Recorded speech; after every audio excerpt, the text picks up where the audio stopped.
Have you ever looked up at an airplane soaring through the sky and wondered, how does that massive hunk of metal stay afloat? It's a question that has captivated humankind for centuries. The answer, as with most wonders of the universe, lies in science. Four fundamental forces govern the act of flying: lift, weight, thrust, and drag. These forces, constantly interacting, are the invisible hands that allow aircraft to grace the heavens. Lift is the force that counteracts gravity, the force we feel pulling us towards the Earth. It's the force that makes flying possible. Weight, on the other hand, is the force exerted by gravity on an object's mass.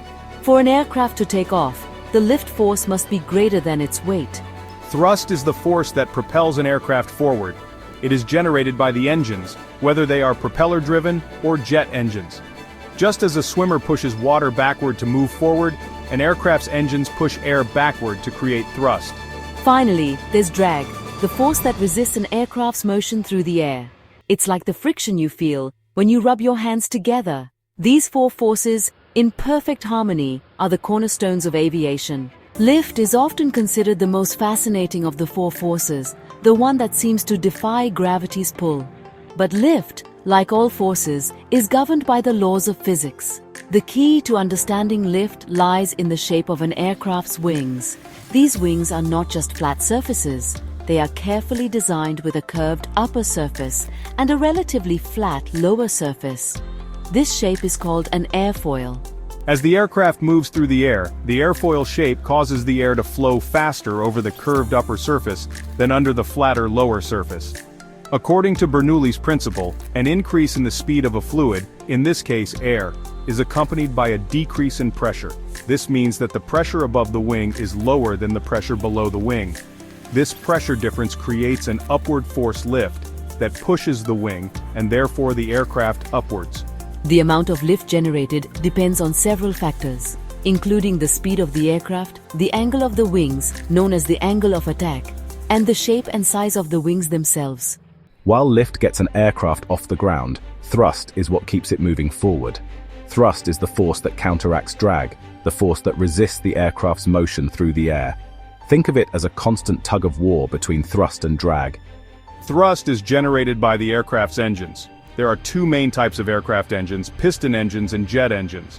Piston engines, like those found in cars, use internal combustion to move pistons, which in turn rotate a propeller. The rotating propeller pushes air backward, generating thrust. Jet engines, on the other hand, work on the principle of jet propulsion. They suck in air, compress it, mix it with fuel, and ignite the mixture. The expanding hot gases are expelled at high speed out of the back of the engine, creating a powerful thrust force. Drag is a consequence of an object moving through a fluid, like air. The amount of drag an aircraft experiences depends on its shape, size, and speed. Streamlined designs like those of modern aircraft help to reduce drag. The dream of flight is as old as humanity itself. From the mythical Icarus to Leonardo da Vinci's sketches of flying machines, humans have long yearned to conquer the skies. But it wasn't until the turn of the 20th century that this dream became a reality. On December 17, 1903, two brothers from Ohio, Wilbur and Orville Wright, made history. At Kitty Hawk, North Carolina, they achieved the first successful sustained, controlled flight of a heavier-than-air machine. Their rudimentary aircraft, the Wright Flyer, flew for a mere 12 seconds, covering a distance of 120 feet. But in those fleeting moments, they ushered in the era of aviation. The Wright brothers' achievements sparked a flurry of innovation. Aircraft designs rapidly evolved, with better engines, stronger materials, and improved aerodynamics. Section 5. Powering the sky's aircraft engines. The heart of any aircraft is its engine. Aircraft engines are marvels of engineering, designed to generate immense power while remaining lightweight and efficient. As mentioned earlier, there are two main categories of aircraft engines: piston engines and jet engines. Piston engines, the simpler of the two, have been around longer. They are commonly found in smaller, general aviation aircraft. Piston engines work by burning fuel inside cylinders. This process moves pistons, which rotate a crankshaft. The crankshaft is connected to a propeller, and the rotating propeller creates thrust. Jet engines, on the other hand, are more complex but far more powerful. They work on the principle of jet propulsion, where hot, expanding gases are expelled at high speed to generate thrust. Jet engines revolutionized aviation, allowing for faster speeds and higher altitudes. Section 6. Anatomy of an aircraft. An aircraft is more than just wings and an engine. It's a complex system of interconnected parts, each playing a crucial role in flight. Let's break down the main components of an aircraft. This is the main body of the aircraft. It houses the cockpit, passengers, cargo, and various systems. The fuselage provides structural integrity and aerodynamic shape. As we've learned, wings are the primary lift-generating surfaces of an aircraft. Their airfoil shape is crucial for creating the pressure difference that produces lift. This is the tail section of the aircraft. It includes the vertical stabilizer, the upright fin, and the horizontal stabilizer, the smaller wings at the back.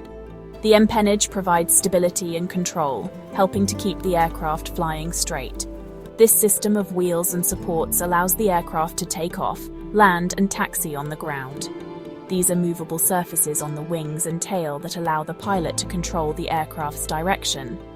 The ailerons on the wings control roll, the elevators on the horizontal stabilizer control pitch, and the rudder on the vertical stabilizer controls yaw. Section 7. The harmony of flight understanding. The individual forces and components of an aircraft is just the beginning. The true beauty of flight lies in how these elements work together in perfect harmony. When an aircraft is in flight, it's a delicate balancing act. The lift generated by the wings must precisely counter the aircraft's weight. The thrust produced by the engines must overcome the drag acting on the aircraft. The pilot, using the control surfaces, constantly adjusts the aircraft's attitude to maintain this delicate equilibrium. It's a symphony of forces, a testament to both the laws of physics and the ingenuity of human engineering. Section 8. The future of aviation. From the Wright Brothers' flimsy biplane to today's sleek supersonic jets, aviation has come a long way in a little over a century. But the quest for innovation continues. The future of aviation is filled with exciting possibilities. Researchers and engineers are exploring new aircraft designs, more efficient engines, and alternative fuels to reduce aviation's environmental impact. Concepts like electric aircraft, supersonic passenger jets, and even hypersonic flight are no longer the stuff of science fiction. The dream of flight, once limited to a select few, is becoming increasingly accessible. With advances in technology and reductions in cost, we can expect to see even more people taking to the skies in the decades to come. Section 9. Conclusion: the enduring allure of flight. Flight is more than just a mode of transportation, it's a testament to human ingenuity, a triumph over the forces of nature. It's a reminder that the seemingly impossible can become reality with a spark of curiosity, a dash of creativity, and a whole lot of science. So, the next time you watch an airplane soar overhead, remember the intricate dance of forces, the marvels of engineering, and the spirit of innovation that make it all possible. The sky is not the limit when there are footprints on the moon.